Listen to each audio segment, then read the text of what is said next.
Hello friends, welcome to MS Maths.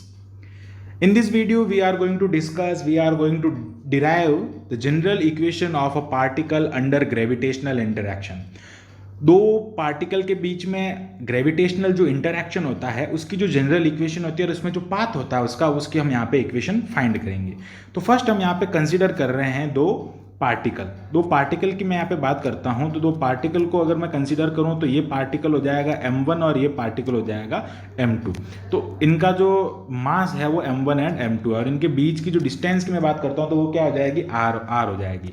अब अगर यहाँ से देखें कि ग्रेविटी जो होता है ना, न्यूटन्स लॉ होता है ग्रेविटेशन इसके लिए, ग्रेविटी के लिए, तो जो इनके बीच का जो फोर्स होगा वो किसके प्रोपोर्शनल होगा, m1 एंड m2 के, यानी मास के मल्टीप्लिकेशन के इक्वल होगा। तो ये हमने यहाँ पे लिख लिया। सेकंड लॉ क्या कहता है कि वो 1/r² के प्रोपोर्शनल होगा। तो यहाँ से इस इक्वेशन नंबर 1 और 2 को अगर हम साथ में लिखते हैं तो ये हो जाता है f proportional that m1 m2/r²। और यहाँ से इसको हम आगे लिखते हैं तो ये हो जाता है g, इसको हम इक्वल टू में लिखते हैं तो ये हो जाता है g m1 m2/r²। g is the universal gravity constant. तो g की जो वैल्यू होती है वो क्या होती है 6.67 इंटू 10⁻11।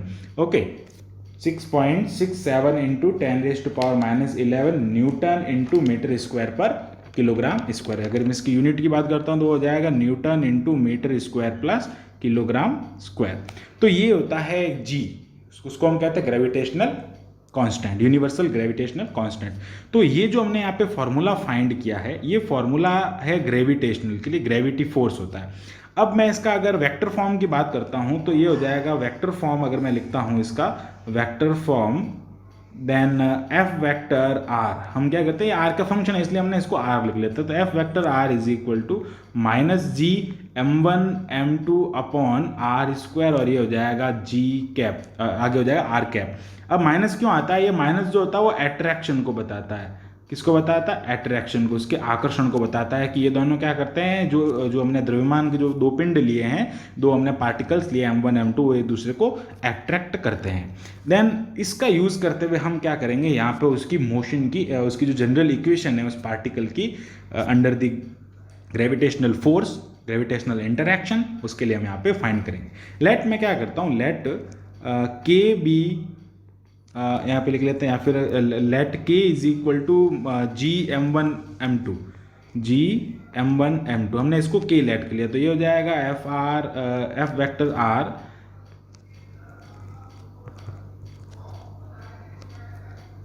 ये हो जाएगा यहाँ पे f vector r is equal to -k/r²।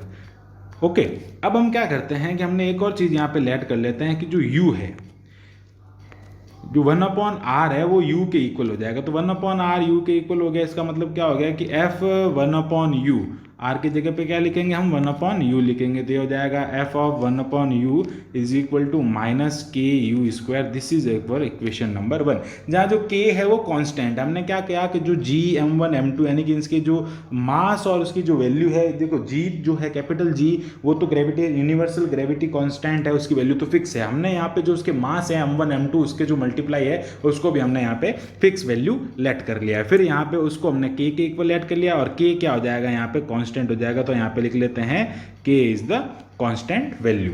अब क्या करें हैं कि motion of a particle under central force का फॉर्मूला यहाँ पे यूज करेंगे। तो वो हम यहाँ पे लिखते हैं कि मोशन ऑफ अ पार्टिकल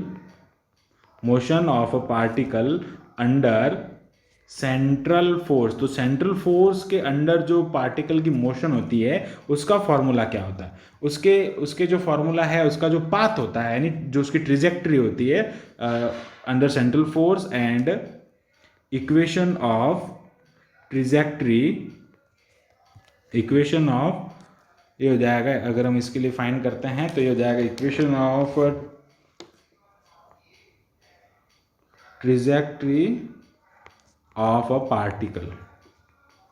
तो पार्टिकल के लिए जो पाथ होता है उसकी हमने अगर इक्वेशन हम फाइंड करते हैं तो वो हमारे पास में आती है -1/u is equal to j² u² upon m। u plus d2u upon d theta square. हमने इसके लिए भी एक वीडियो बना रखा है। ये जो रिजल्ट होता है ना, एक डेरिवेशन से आता है और उसका हमने वीडियो बना रखा है, आप हमारे प्लेलिस्ट में जाके देख सकते हैं। तो ये जो जो जो पार्टिकल होता है सेंट्रल फोर्स के अंडर, जो उसकी जो ट्रिजेक्ट्री होती है, उसका जो पाथ होता है वो ये होता है, उसकी इक्वेशन ये हो जाती है। देन हम क्या करते हैं कि equation number 1 and equation number 2 को इक्वल कर लेते हैं। तो इक्वेशन नंबर 1 एंड 2 इक्वल हो रहे हैं ना, तो यहाँ से क्या किया हमने कि जो ये वाली जो वैल्यू है इसको हमने यहाँ पे रखा। अब क्या कर रहे हैं देखो, अब हम यहाँ पे लिखेंगे कि जो d2u upon d theta plus you है, इसको हम अगर उधर भेज देते हैं या फिर इक्वेशन नंबर 2 का हम थोड़ा सिंप्लीफिकेशन कर लेते हैं, तो यहाँ पे ये हो जाएगा -f1 upon u into m upon J square u square is equal to u plus d2u upon d theta square. हम थोड़ा इसका सिंप्लीफिकेशन कर लेते हैं। अब क्या करते हैं, on putting the value of 1 upon you, यहाँ पे क्या करते हैं एफ 1 अपॉन यू की यहाँ पे वैल्यू पुट कर देते हैं फ्रॉम इक्वेशन नंबर 1। तो यहाँ पे हम लिख लेंगे on putting the value of F 1 upon you, F vector 1 upon you from equation number 1। Equation number 1 से यहाँ पे मैं इसकी वैल्यू पुट करता है। इक्वेशन नंबर 1 से क्या है, इसकी वैल्यू माइनस के यू स्क्वायर, तो यहाँ पे हम पुट करेंगे तो माइनस के यू स्क्वायर हो जाएगा। और हम इसको अगर आगे लिखना चाहें तो इसकी वैल्यू हो जाएगी प्लस में, तो ये हो जाएगा प्लस के यू स्क्वायर और आगे हो जाएगा m upon J square u square is equal to u plus d2u upon d theta square. यहाँ से ये डिफरेंशियल कैलकुलस जो हमारे जो डिफरेंशियल इक्वेशन है उसमें इसकी वैल्यू आ रही है। धीरे धीरे हम उसका सिंप्लीफिकेशन करते जाएंगे और इसको हम क्या लिख देंगे, यू स्क्वायर से यू स्क्वायर कट हो जाएगा और ये हो जाएगा एम के upon J square is equal to u plus ये हो जाएगा d2u upon d theta square. और अगर हम इसको थोड़ा और आगे सिंप्लीफाई कर लेते हैं तो हम इसको ऐसे लिख सकते हैं d2u upon d theta square minus में, और ये हो जाएगा u माइनस एम के अपॉन जे स्क्वायर। हमने कुछ नहीं किया, इसको हमने इधर ट्रांसफर किया, इसको हमने इधर ट्रांसफर किया। ओके, अब क्या करेंगे, इफ़ वी पुट, अब हम क्या करते हैं कि इसकी जो वैल्यू है इसको हम फाई ले लेते हैं। इसकी वैल्यू को हम क्या लेट कर लेते हैं, फाई लेट कर लेते हैं। यहाँ पे आगे लिख लेता हूँ let phi is equal to u minus m के अपॉन जे स्क्वायर। इसको हमने ये पुट कर लिया। अब क्या कर रहे हैं, हम इसका अगर डिफरेंशिएट कर रहे हैं यहाँ पे, या फिर हम जहाँ पे इसकी है वहाँ पे हम फाई लिख लेते हैं। तो फाई लिख लिया हमने यहाँ पे। अब क्या करेंगे यहाँ पे कि जो जहाँ जहाँ यू है, अब u की वैल्यू अगर मैं यहाँ से फाइंड करता हूँ तो वो क्या आ जाएगी, u इज इक्वल टू ये हो जाएगा u is equal to 5 plus m के अपॉन जे स्क्वायर। तो ये जो वैल्यू है इसको हम अगर पुट करते हैं यहाँ पे, इसको मैं लिख लेता हूँ इक्वेशन नंबर 3। अब हम इक्वेशन नंबर 3 लेते हैं, हाँ इक्वेशन नंबर 3 ले लेते हैं। तो put in equation number 3, put in equation number 3। हम यहाँ पे इक्वेशन नंबर 3 में जब ये वैल्यू पुट करते हैं तो ये हो जाएगा minus d2 upon d theta square, और ये हो जाएगा 5 प्लस एम के अपॉन जे स्क्वायर। देखो यहाँ पे क्या है, ये u है ना, ये u है, इस u की जगह पे हमने यहाँ पे वैल्यू पुट कर दी। अब क्या करना है, इसकी जगह पे तो ये क्या आ जाएगा, 5 आ जाएगा, प्लस क्या हो जाएगा इज इक्वल टू क्या हो जाएगा, ये इसकी जगह पर हम क्या लिख सकते हैं, सीधा 5 लिख सकते हैं। या फिर हम क्या कर सकते हैं, u की अगर वैल्यू पुट करते हैं तो 5 ये हो जाएगा 5 प्लस एम के अपॉन जे स्क्वायर और माइनस ये हो जाएगा एम के अपॉन जे स्क्वायर। हम क्या करते हैं, यहाँ पे भी u की वैल्यू पुट कर लेते हैं, तो ये वैल्यू और ये वैल्यू कट हो जाएगी। और जब हम इसका डिफ्रेंशिएट करते हैं ना तो minus d2 5 upon d theta square. फिर जब इसका आगे और डिफरेंशिएट करते हैं तो ये पूरा क्या है, कांस्टेंट है, तो कांस्टेंट का डिफरेंशिएशन क्या हो जाएगा, 0 हो जाएगा। तो इसको हमने यहाँ पे, इसको हम लिख सकते हैं यहाँ पे 0। फिर क्या हो जाएगा, आगे इधर 5 हो जाएगा। और हम क्या करते हैं कि इसको अगर लिखने की, अगर इसको थोड़ा और सिंप्लीफाई कर देते हैं तो हम इसको उधर ट्रांसफर कर देंगे, तो ये हो जाएगा 0 is equal to d2 5 upon d theta square plus 5। या फिर हम इसको ऐसे लिख सकते हैं d2 5 upon d theta square plus 5 is equal to 0। ये जो हमारा जो इक्वेशन है वो SHM के इक्वल है, SHM इक्वेशन है। ये SHM इक्वेशन यानी सरल गति है, और इसका जो स्टैंडर्ड सॉल्यूशन होता है, इसके हम स्टैंडर्ड सॉल्यूशन की बात करते हैं तो उसका लिखता हूं मैं यहाँ पे, स्टैंडर्ड सॉल्यूशन जो होता है ना इसका, वो होता है phi is equal to phi naught cos theta, phi naught ये हो जाएगा cos theta minus theta naught. अब यहाँ पे फाई नॉट और यहाँ पे मैं लिख लेता हूँ phi naught and theta naught is equal to constant. तो ये क्या है, constant. Phi naught and theta naught is equal to constant, इसको हम लिख लेते हैं आगे, सही से लिख लेते हैं, ये हो जाएगा constant. Phi naught and theta naught constant हो जाएगा। ये जो एसएचएम की जो इक्वेशन है ना, सरल, हम कहते हैं जो सरल गति होती है, सिंपल हार्मोनिक मोशन, उसकी ये जो इक्वेशन है उसका जो स्टैंडर्ड सॉल्यूशन होता है वो ये होता है। अब इस स्टैंडर्ड सॉल्यूशन का हम यहाँ पे यूज़ करेंगे। अब जो इक्वेशन नंबर 3 है ना हमारे ये जो हमारे, इसको हम इक्वेशन नंबर 4 लेट कर लेते हैं। यहाँ से हमने इसको इक्वेशन नंबर 4 लेट कर लिया। अब इक्वेशन नंबर 4 में क्या कर रहे हैं कि जो फाई है ना उसकी वैल्यू पुट करेंगे। पुट इन इक्वेशन नंबर 4, यहाँ पे लिखेंगे put the value of phi. यहाँ पे हम क्या लिखेंगे, put the value of phi in equation number 4। तो इक्वेशन नंबर 4 में हम क्या कर रहे हैं, ये वाली जो वैल्यू है वो हम पुट कर देंगे। तो इक्वेशन नंबर 4 क्या है हमारे पास, मैं लिख लेता हूँ मैं यहाँ पे, phi is equal to u minus m के अपॉन जे स्क्वायर। तो यहाँ पे फाई की वैल्यू क्या है, phi naught cos theta minus theta naught. तो ये हो जाएगा phi naught cos theta minus theta naught is equal to u minus m के अपॉन जे स्क्वायर। ओके, ये हमने यहाँ पे क्या कहते हैं, जो इक्वेशन नंबर 4 थी हमने उसमें पुट किया। अब क्या करना है यहाँ से कि ये जो यहाँ पे u है, उस u की अगर हम वैल्यू पुट करते हैं, इसको हम अगर इधर लाते हैं और इसको जब सॉल्व करते हैं, तो यहाँ से हम इसको कैसे लिखेंगे कि इसको हम इधर भेज देते हैं। तो ये हो जाएगा phi naught cos theta minus theta naught, और इसके इधर आ जाएगा ये प्लस में एम के upon J square is equal to U. और एक चीज़ ध्यान रखें, u जो है वो 1/r के इक्वल है।